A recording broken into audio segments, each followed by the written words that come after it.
I believe we left off here in the book of Genesis. So let's go ahead and continue chapter 1, the story of creation. In the beginning, God created the heavens and the earth. The earth was waste and void. Darkness covered the abyss, and the Spirit of God was stirring above the waters. God said, "Let there be light," and there was light. God saw that the light was good. God separated the light from the darkness, calling the light day and the darkness night. And there was evening and morning, the first day. Then God said, "Let there be a firmament in the midst of the waters, to divide the waters." And so it was. God made the firmament, dividing the waters that were below the firmament from those that were above it. God called the firmament heaven. And there was evening and morning, the second day. Creation of plant life.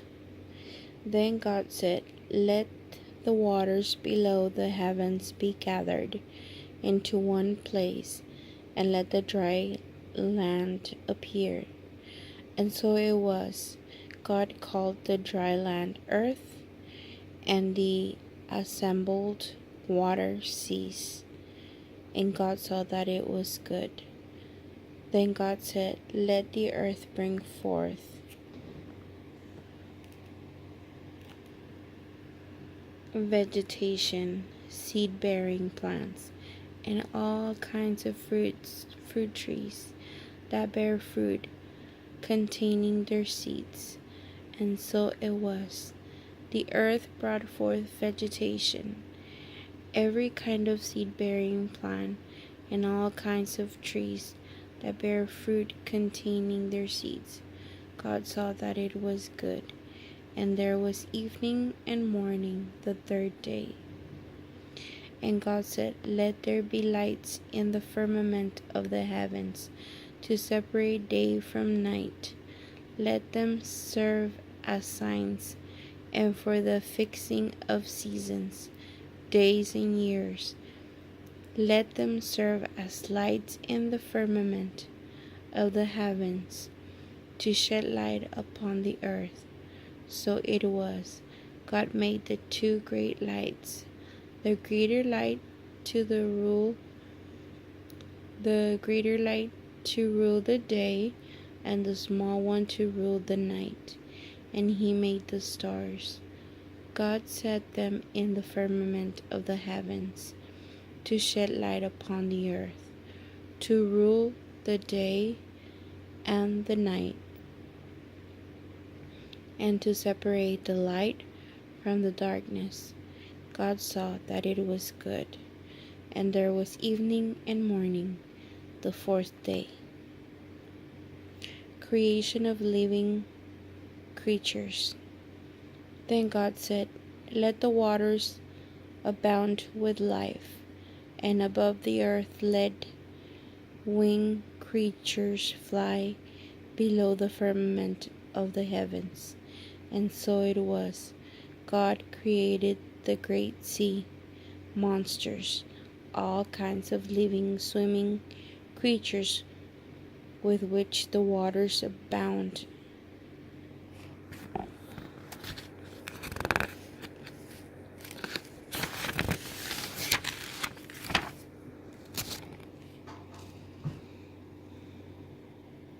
Kinds of winged birds. God saw that it was good, and God blessed them, saying, "Be fruitful, multiply, and fly, and fill the water of the seas, and let the birds multiply on the earth." And there was evening and morning, the fifth day. God said, "Let the earth bring forth all kinds of living creatures, cattle, crawling creatures, and wild animals." And so it was. God made all kinds of wild beasts, every kind of cattle, and every kind of creature crawling on the ground. And God saw that it was good. Creation of man. God said, "Let us make mankind in our image and likeness, and let them have dominion over the fish of the sea, the birds of the air, the cattle, over all the wild animals, and every creature that crawls on the earth." God created man in his image. In the image of God, he created him. Male and female, he created them.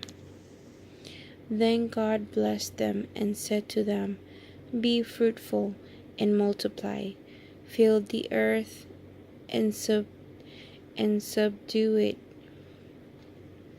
Have dominion over the fish of the sea, the bird of the air, the cattle, and all the animals that crawl on the earth."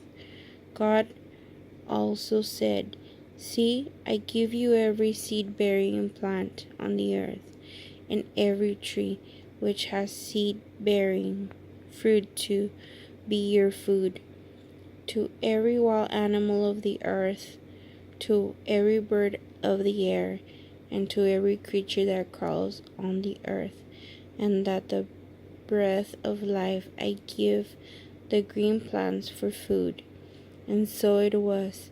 God saw that all he had made was very good, and there was evening and morning the sixth day. Chapter 2.